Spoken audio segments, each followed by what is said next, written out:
Bapak Ibu, saudara-saudari, anak-anak muda dan adik-adik sekalian yang dikasihi Tuhan, selamat pagi semuanya.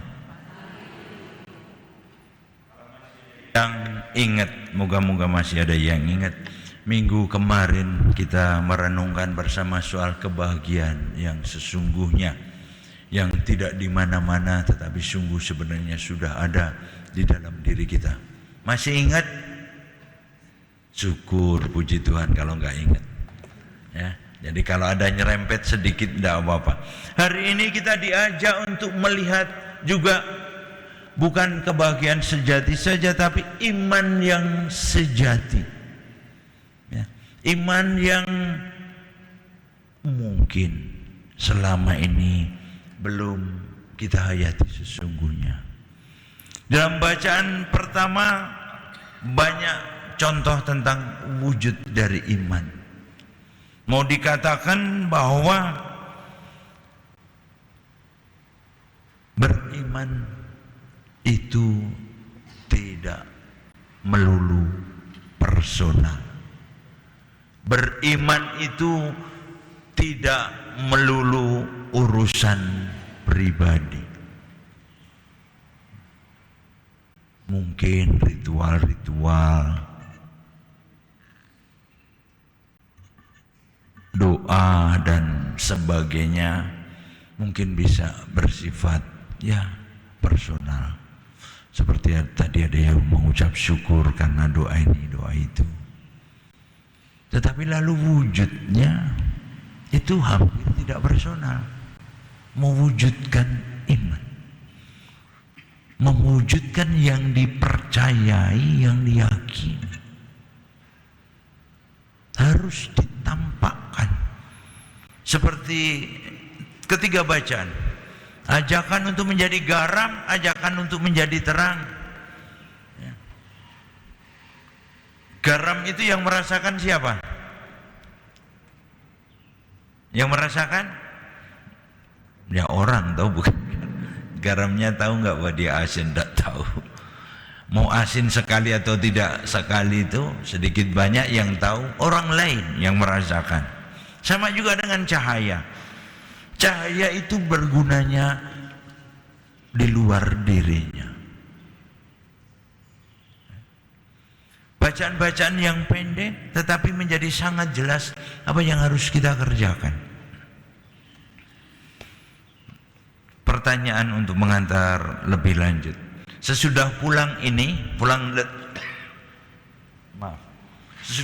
gereja, ada perbuatan baik apa yang sudah Anda rencanakan? Saya masak besar pulang untuk apa? Untuk suami istri. Tak lain perbuatan baik kita ngeswayahna memang kuduna gitu ya. Ya memang seharusnya begitu.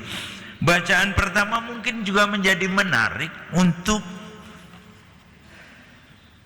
mempertimbangkan. Kalau belum punya arahan, begini, aku menghendaki, Allah menghendaki, bukan hanya dulu, sekarang, supaya engkau membagi rotimu kepada orang lapar dan membawa ke rumahmu orang-orang miskin yang tak punya rumah. Wah, berat itu, nggak usah ya. Membagi roti sama membawa orang miskin ke rumah, lebih berat mana? Suruh milih. Pulang dari sini memberi roti atau membawa orang ke rumahmu yang tidak punya rumah?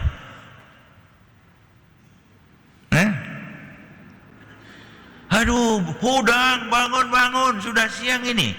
Kok diam semua kalah? Juga untuk kur, ingat saya juga nggak bisa nyanyi, tapi boleh kalau pagi jam 6 jangan yang tinggi-tingginya, karunya kurnya aja hese komode nusare ya, apalagi yang tidur ya, jadi boleh ya lagu. Nah, milih mana? Ada banyak pilihan. Engkau memberi bagi orang yang telanjang, memberi dia pakaian. Kalau Anda melihat orang telanjang di jalan, apa yang Anda kerjakan? Kabur gitu ya. Ada pilihan. Nanti juga ada kegiatan, nggak tahu orang muda kapan, katanya soal mau ada jual pakaian ya untuk umum. Mungkin sarana baik kita mendengar firman hari ini. Coba nanti pulang, ya nggak usah nunggu orang ketemu telanjang ya. Nanti pulang, sesudah makan enak, buka lemari, duduk di depan lemari. Setedianggo, terakhir kali pakai baju ini 6 tahun lalu waktu pernikahan anakku, nggak pakai.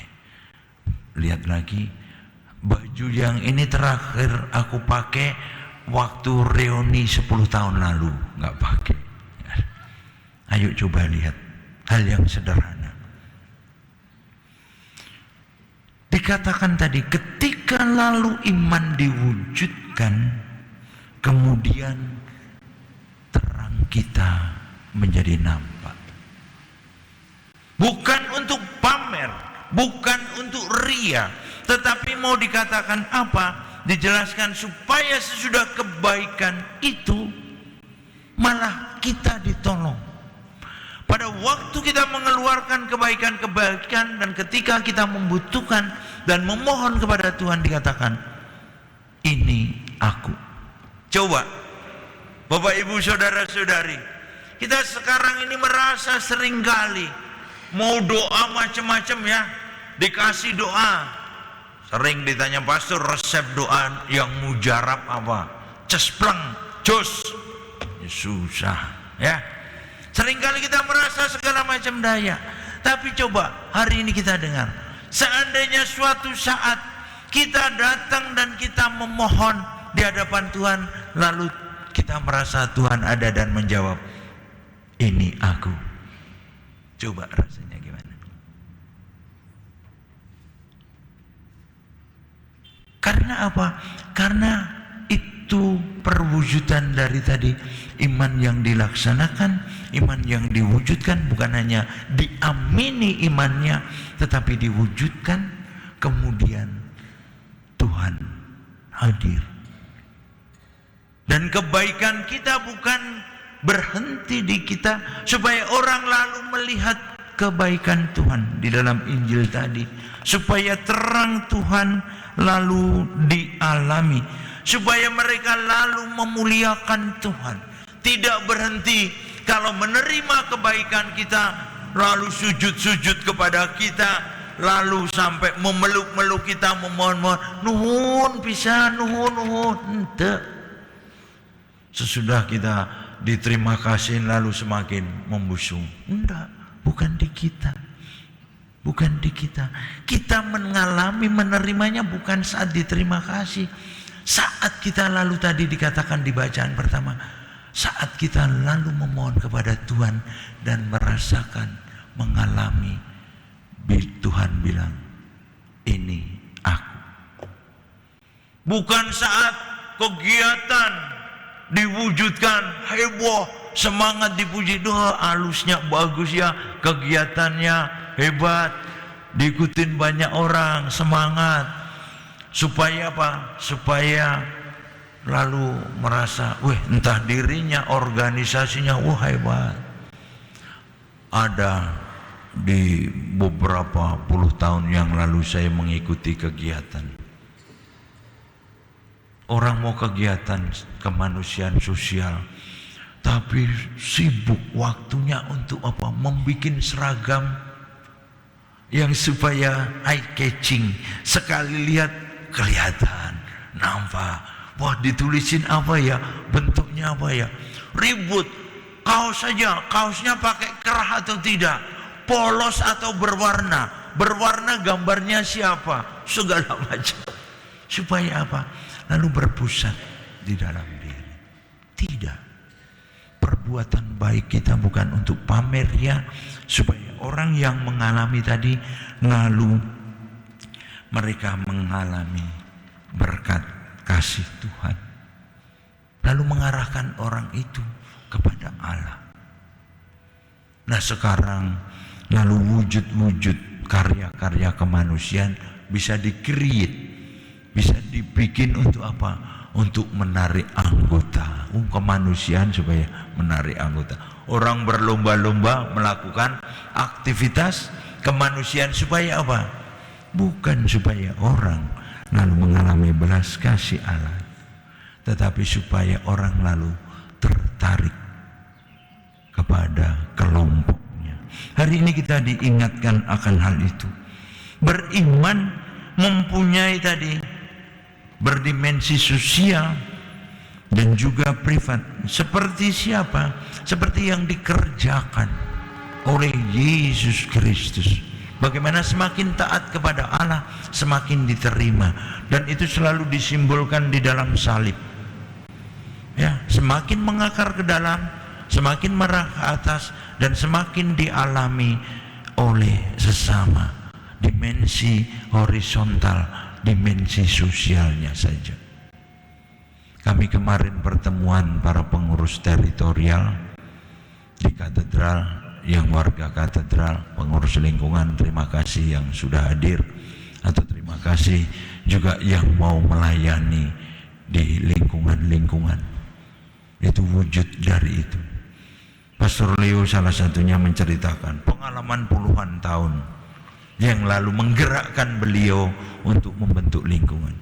Suatu saat Pastor Leo berkunjung di satu keluarga, lalu ketemu orang di depan keluarga ini.